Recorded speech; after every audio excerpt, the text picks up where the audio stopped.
Lange war nicht klar, wann es endlich losgehen wird. In der Nacht dann rollt der Castor-Transport in Hessen ein, über Fulda und Hanau mit Zwischenstopp in Babenhausen.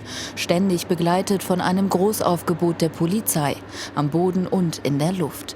Insgesamt 11.000 Beamte sind im Einsatz. Über Dieburg und Darmstadt geht es weiter bis nach Biblis. Und hier wird der Zug schon von Atomkraftgegnern erwartet. Unsere Forderung ist, alle 6 AKW sofort abschalten.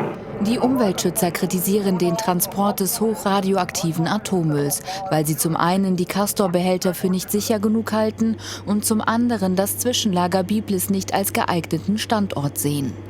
Es ist aus unserer Sicht eine unnötige Atommüllverschiebung. Jetzt sind heute hier 6 Castoren angekommen. Die kommen in das Standort-Zwischenlager hier nach Biblis.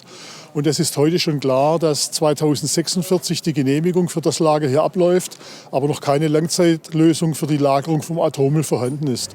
Seit 2005 ist die Wiederaufbereitung abgebrannter Brennstäbe im Ausland verboten. Denn dieser Schritt ist der gefährlichste in der Atomenergie. Allerdings haben sich die Energieversorgungsunternehmen vertraglich dazu verpflichtet, ihren Atommüll zurückzunehmen. Wir haben hier viele Fahnen gesehen, auf denen Atomkraft Nein Danke steht. Das Gegenteil ist der Fall. Dieser Transport, kann man sagen, ist Teil des Atomausstieges, ist Teil eines großen Gesetzespakets, der letztendlich den gesamten Atomausstieg auch geregelt hat.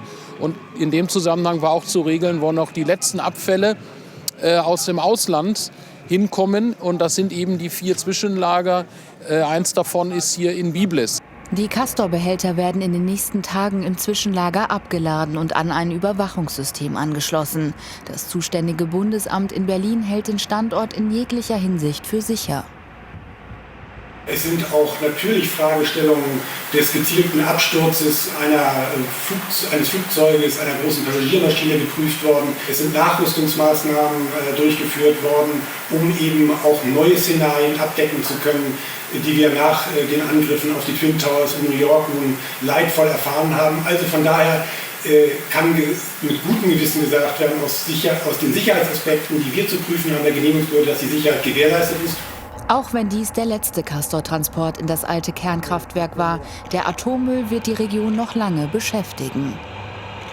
Man war einfach der Meinung, man schaltet ab, baut ab und das Ding ist erledigt für Biblis. So ist es halt nicht. Wir stehen dazu, aber es ist wirklich eine andere Herausforderung. Die Gefahr ist berechenbar, die ist in Behälter gebannt, aber es gibt trotzdem immer eine Diskussion. Und da sind auch viele Dinge, die noch nicht ganz nachvollziehbar sind für Menschen. Und diesen Fragen muss man sich stellen, da braucht man eine Antwort. Trotz allem Protest. Der Transport verläuft bis auf das letzte Teilstück reibungslos.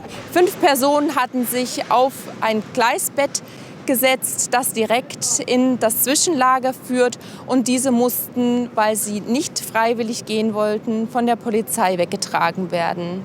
Die Castor-Behälter bleiben voraussichtlich so lange in Biblis, bis ein Endlager gefunden ist.